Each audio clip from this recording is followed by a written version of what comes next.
Hey everyone, I wanted to go over the new and exciting news that we got for Monster Hunter Rise on both the Nintendo Switch and on PC.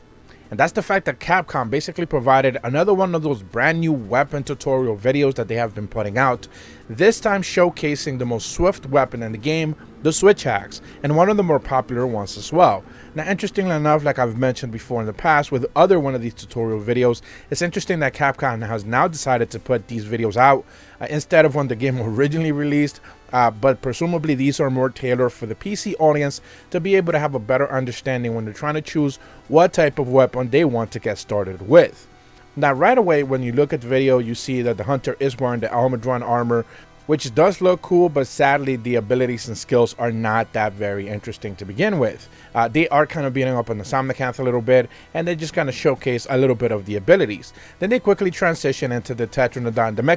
the mechanized Tetranodon, I should say, where they are kind of like beating up on it, and they showcase pretty much the difference of the sword mode and the axe mode. And this is obviously, if you haven't necessarily played this weapon, this is one of the biggest draws, that you have two completely different weapon styles in one specific weapon. And they do a very good job at showcasing in the red and box kind of like when is the sword mode being attacked, when is the axe mode being attacked, and pretty much they showcase one of the things that, like, when you have the sword mode active, you're going to get more added benefits and higher damage, but when you have the axe mode activated, you pretty much have a different completely weapon combo to be able to use, which is more range oriented, meaning that you can actually stay back a little bit longer and take advantage of those monsters kind of like trying to attack you and well on you. At the same time, they also showcase how that specific weapon that they're using, I believe is a basic camera village weapon,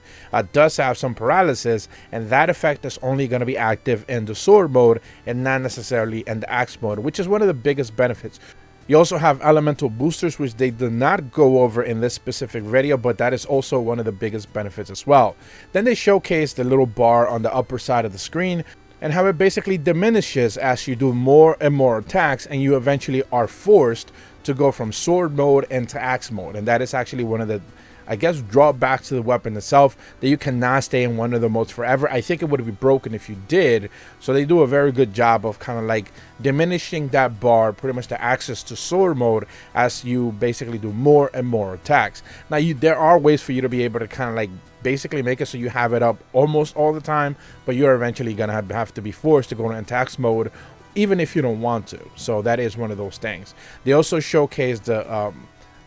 unleash attack, I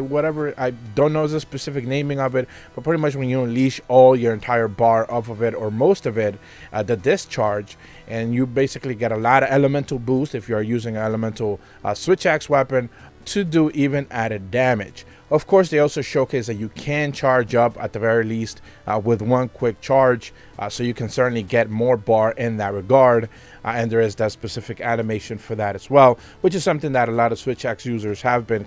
accustomed to having to deal with for quite a while. With that said, they also showcase the Silkbind attacks, the wire bug attacks that are also going to charge your Switch Axe as well, which is something that I don't think a lot of people, even Switch Axe users, I've never seen them use them all that much. You can certainly use the wire bug to kind of like charge it as well, and get some dashing abilities, move yourself up to the side, upward, and those kind of things, and basically charge up your sword mode as well, so you are getting that added benefit of movement and charging at the same time. Then they showcase a couple of other of the Silkbind attacks, which are, I don't think, all that beneficial when it comes to Switch Axe, basically because the bread and butter basic attacks of this weapon are so good, and they're like almost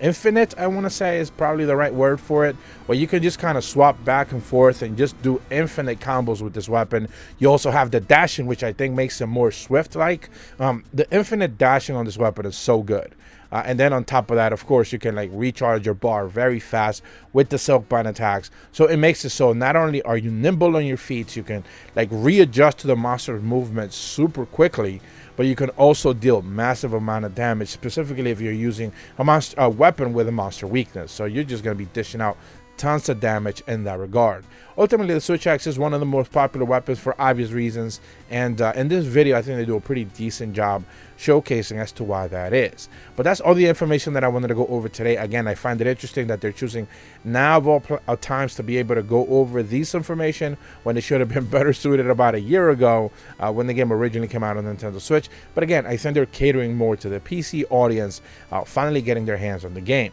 If you're brand new to my channel, be sure to leave a like and subscribe. Hit the bell to receive notifications when the videos go up. And as always, thank you so much for watching. See ya.